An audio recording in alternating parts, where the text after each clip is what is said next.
Good morning, student. Welcome again, Sri Rama Bharati online classes. Myself Krishna Kumar. तो let's start our topic बच्चे. जैसा आप जानते हो हम पिछली क्लास में संधि को कर रहे थे बेटा, और हम संधि में स्वर संधि के भेद कर रहे थे, और हमने उस क्लास में स्वर संधि के तीन भेद हमने ऑलरेडी कर लिए थे। तीन भेद हमने कौन कौन से कर लिए थे? हमने दीर्घ संधि को किया, उसके बाद हमने गुण संधि को किया, हमने यण संधि को भी कर लिया था। माफ कीजिएगा, हमने दीर्घ संधि को किया, हमने गुण संधि को किया, और हमने वृद्धि संधि को हमने कर लिया था। तो आज की क्लास में हम बचे हुए स्वर की संधि के जो दो भेद और हैं, हम उन भेदों को करने जा रहे हैं। हमारा स्वर संधि का चौथा भेद है यण संधि। अब देखिए बच्चे, यण संधि में क्या परिवर्तन होगा? जब हम दो शब्दों को मिलाएंगे, सपोज करो ये पहला शब्द और ये दूसरा शब्द है, जब हम इन दो शब्दों को मिलाने जाएंगे तो यहाँ पर किस तरीके से क्या परिवर्तन आपने करना है। तो देखिए बच्चे, अगर आपको नजर आए पहले शब्द के लास्ट में ई या ई है, पहले शब्द के लास्ट में ई या ई है, और दूसरे शब्द की शुरुआत किसी भी भिन्न स्वर से हो जाए। भिन्न का मतलब ये है इन दोनों को छोड़ दीजिए आप, इन दो के अलावा किसी भी स्वर से दूसरे शब्द की शुरुआत हो जाए। आप मेरी बात को समझ रहे होंगे। हमें क्या करना है, पहले शब्द के लास्ट में आपने देखा ई है, छोटी बड़ी, ठीक है। दूसरे शब्द की शुरुआत आपने देखी इन दो को छोड़कर किसी भी स्वर से हो रही है, तो आप इन दोनों को मिलाकर, मतलब ये और इस साइड से जो आएगा उन दोनों को मिलाकर आप क्या बनाओगे? यह बनाओगे। अभी मैं आपको इसको क्लियर करता हूं। सपोज करो आपने देखा पहले शब्द के लास्ट में आ गई ई और दूसरे शब्द की शुरुआत हो गई ऐसे, तो आपने देखा ई के बाद कोई भिन्न स्वर आया है, तो आप उसको क्या बनाओगे? यह बना लोगे। ये दोनों वहां से हट जाएंगे, पहले शब्द के लास्ट से ये हट जाएगा, दूसरे शब्द की शुरुआत से ये हट जाएगा, और ये दोनों हटकर उनकी जगह पर क्या आ जाएगा? यह आ जाएगा, ठीक है। लेकिन आपको एक चीज यहां पर और ध्यान रखनी है, यहां पर जो भी स्वर आएगा उस स्वर की मात्रा भी इसके साथ लगेगी, ठीक है। कहने का मतलब ये हुआ कि ई के बाद कोई दूसरा स्वर आया, यह तो अपने आप में बनेगा ही बनेगा 101%, लेकिन यहां पर जो स्वर आएगा उसकी जो मात्रा होगी वो मात्रा भी इसके साथ लगेगी। मैं आपको एग्जाम्पल से समझा रहा हूं। ई के बाद ए आया तो यह बनेगा, अब ए की कोई मात्रा नहीं है तो ऑब्वियसली ए यही रह जाएगा। लेकिन अगर यहाँ पर आ जाए तो ई के बाद दूसरा स्वर आया है, यह तो बनेगा ही बनेगा, आ आया है तो ये क्या हो जाएगा? या हो जाएगा, ठीक है ना। यही बात मैं आपको समझाने जा रहा हूं। ई के बाद अगर ऊ आ जाए तो यह तो बनना ही बनना है, क्योंकि ई के बाद दूसरा स्वर मतलब यह, और दूसरा स्वर जो है उसकी जो मात्रा है, अब ऊ की मात्रा क्या होती है? ये ऊ की मात्रा होती है। तो आप क्या करोगे? ई को और ऊ को हटा दोगे, उनकी जगह क्या लगा दोगे? आप यू लगा दोगे, ठीक है। ये आपका परिवर्तन आपको स्वर संधि में करना है। दूसरा परिवर्तन क्या होगा बच्चे? दूसरा परिवर्तन होगा, अगर आपने देखा पहले शब्द के लास्ट में ऊ या ऊ आ रहा है, ऊ या ऊ आ रहा है पहले शब्द के लास्ट में, और दूसरे शब्द की शुरुआत किसी भी स्वर से हो जाए, और वो स्वर मींस भिन्न स्वर, इन दोनों को छोड़कर, ना कि इसको, इसके केस में सिर्फ इन दो को छोड़ना है, इस केस में सिर्फ इन दो को छोड़ना है। इन दो के अलावा यहाँ पर कोई भी स्वर आ जाए तो आप इसको और उस स्वर को मिलाकर क्या बना दोगे? वह बना दोगे। आई होप ऊपर वाले तरीके से आप इसको समझ गए होंगे। फिर भी मैं आपको समझा रहा हूं। सपोज करो पहले शब्द के लास्ट में आ गया ऊ और दूसरे शब्द की शुरुआत हो गई किससे? ऐसे, तो ये क्या बन जाएगा? वह बन जाएगा, ठीक है। पहले शब्द के लास्ट में ये, दूसरे शब्द की शुरुआत इससे वह बनेगा। वही चीज इसमें भी ध्यान रखनी है, यहां पर जो स्वर आएगा वो स्वर की मात्रा भी इसके साथ लगेगी। अब सपोज करो यहाँ पर ए आया तो ए की कोई मात्रा नहीं, इसलिए सिर्फ क्या रह गया? वह रह गया। अगर यहाँ पर आ जाता आ तो ये क्या हो जाता? वाह हो जाता। ये क्या हो जाता? वाह हो जाता, ठीक है। तो ये परिवर्तन होगा हमारी यण संधि में कि ई के बाद कोई भिन्न स्वर आया तो यह, ऊ के बाद कोई भिन्न स्वर आया तो वह, और जो स्वर यहाँ पर आ रहा है उनकी मात्रा भी यह और वह के साथ लगेगी। अब इसका एग्जाम्पल देखते हैं हम। सपोज करो आपने शब्द देखा नी और ऊन को। अब पहले शब्द का लास्ट हमें अलग से पता चल रहा है ई से हो रही है, दूसरे शब्द की शुरुआत किससे हो रही है, ऊ से। ई के बाद कोई भी भिन्न स्वर आएगा यह तो बनना ही बनना है। ऊ आया है तो ये क्या हो जाएगी, मात्रा भी साथ लग जाएगी। अब हम इसको लिखते हैं, इस शब्द के लास्ट में ई था, ई को हमने ऊ के साथ मिला लिया, व्यंजन से उसका स्वर चला गया, व्यंजन क्या रह गया, आधा।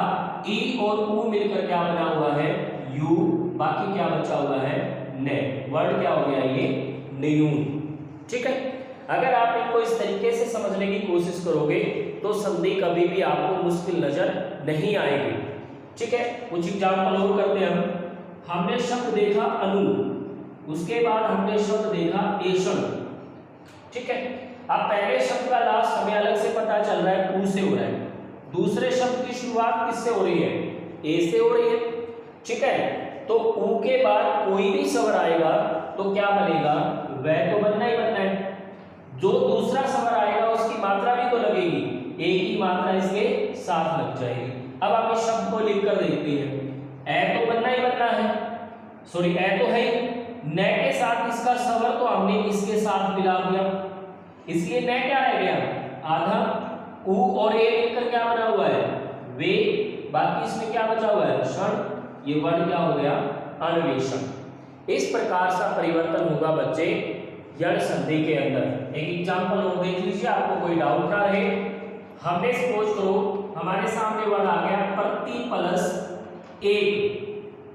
ठीक है, अब पहले शब्द का अंत किससे है, ई से, दूसरे शब्द की शुरुआत किससे है, ए से। ई के बाद कोई भी दूसरा स्वर आएगा तो ई के बाद जो भी स्वर आएगा वो यह तो बनना ही बनना है। ए आया है तो उसकी मात्रा भी साथ लगेगी, ये परिवर्तन हो गया। अब हम इस शब्द को लिखते हैं, पै के नीचे है, ई को हमने ए के साथ मिला दिया व्यंजन से, उसका स्वर तो यहाँ चला गया, व्यंजन क्या रह गया, आधा। ई और ए मिलकर क्या बना हुआ है, ये, बाकी क्या बचा हुआ है, कै। वर्ड क्या हो गया, ये प्रत्येक। ठीक है, ये परिवर्तन होगा बच्चे यण संधि में। चलो अब हम नेक्स्ट संधि करते हैं। हमारा संधि स्वर संधि का लास्ट उपभेद है, मीन स्वर संधि का भेद है, लास्ट हमारी संधि है अयादी संधि। लास्ट संधि है अयादी संधि। अब इसके बाद आपकी स्वर संधि बच्चे क्या हो गई, कंप्लीट हो गई। ठीक है, अब अयादी संधि में देखिए क्या है। अयादी संधि में भी हम दो शब्दों को जैसे मिलाएंगे, सपोज करो पहले शब्द के लास्ट में आ गया ए, या आ जाए आई, या आ जाए ओ, या आ जाए औ। आपने देखा पहले शब्द का या तो इससे हो रहा हो, इससे हो रहा हो, इससे हो रहा हो, या फिर औ से हो रहा हो। और दूसरे शब्द की आपने शुरुआत देखी भिन्न स्वर से। भिन्न स्वर का मतलब यहाँ पर मैं फिर से क्लियर कर दूं, सिर्फ इसको छोड़कर बाकी कोई भी स्वर अगर यहाँ पर आता है तो ये और वो स्वर मिलकर क्या बन जाएगा, अय बन जाएगा। ठीक है, अय बन जाएगा। अय के बाद अगर कोई भी भिन्न स्वर आता है तो ये और ये भिन्न स्वर मिलकर क्या बन जाएगा, आय बन जाएगा। ठीक है, ओ के बाद अगर कोई भी भिन्न स्वर आता है, मीन सिर्फ इस ओ को छोड़कर बाकी बचे हुए 10 स्वरों में से यहाँ कोई भी आ जाए तो ये क्या बन जाएगा, औ बन जाएगा।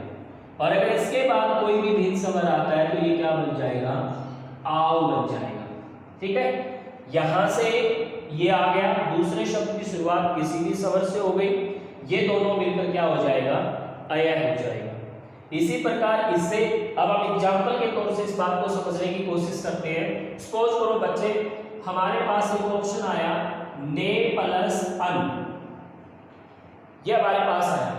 हमने देखा पहले शब्द के लास्ट में ए है और दूसरे शब्द की शुरुआत किससे हो रही है, ऐसे हो रही है। ए के बाद जब भी कोई दूसरा स्वर आएगा तो क्या बन जाएगा, अय बन जाएगा। ठीक है, अब हम इसको लिखते हैं, ए को तो हमने इसके साथ मिला दिया, अय बना दिया।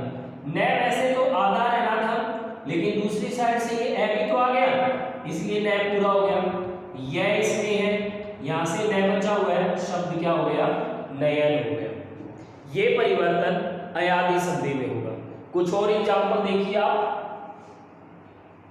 पो प्लस अक दे रखा है। अब हमें तुक्का मारने की कोई जरूरत नहीं है, एक जो फार्मूला जो तरीका होता है वो हमारे पास है। पहले शब्द के लास्ट में क्या है, औ, दूसरे शब्द की शुरुआत किससे हो रही है, ऐसे। औ के बाद अगर कोई भी स्वर आता है तो वो क्या बन जाएगा, आओ। ये दोनों मिलकर क्या बनेगा, आओ। अब हम लिख देते हैं, पै तो यहां से आ गया, ये ओ और ये ए मिलकर क्या बना हुआ है, आओ। आओ को हम लिख देते हैं ये, बाकी क्या बच गया इसमें, कै। वर्ड क्या हो गया ये, पावर। ठीक है, वर्ड क्या हो गया ये, पावर। अब अगर हमें मान लो कोई ऑप्शन दे दिया, गे प्लस अक कर दिया, गई प्लस अक कर दिया, सॉरी गई प्लस अक कर दिया। अब हमें इनको जोड़ना हो तो हम क्या करेंगे, हम देखते हैं पहले शब्द के लास्ट में क्या है।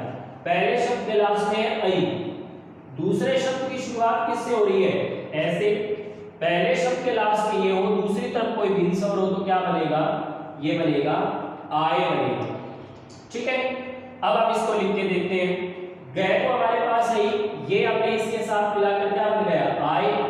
ये आए हमने लिख दिया, बाकी क्या बचा हुआ है, कै। शब्द क्या हो गया, गायब। ये परिवर्तन होगा अयादी संधि में। तो बच्चे आज हमारी स्वर संधि कंप्लीट हो गई। एक बार मैं फिर से आपको थ्योरेटिकल जो है स्वर संधि के एक बार पांचों भेदों पर एक बार बहुत ही जल्दबाजी में, जिसको कहें बहुत स्पीड से हमने इसके ऊपर प्रकाश डाल रहा हूं। स्वर संधि के 5 भेद। पहला भेद हमने किया दीर्घ संधि। दीर्घ संधि में क्या होगा, दोनों तरफ समान स्वर होंगे। समान स्वर हमने बता दिया था, ए आ, ये समान स्वर होते हैं। ई ये समान स्वर होते हैं। उ ये क्या होते हैं, समान स्वर होते हैं। अगर ये आमने सामने आएंगे, यानी कि इस तरफ भी ए, इस तरफ भी ए या आ, तो इनकी मात्रा मिलकर क्या हो जाएगी, बड़ी हो जाएगी, यानी कि दीर्घ हो जाएगी।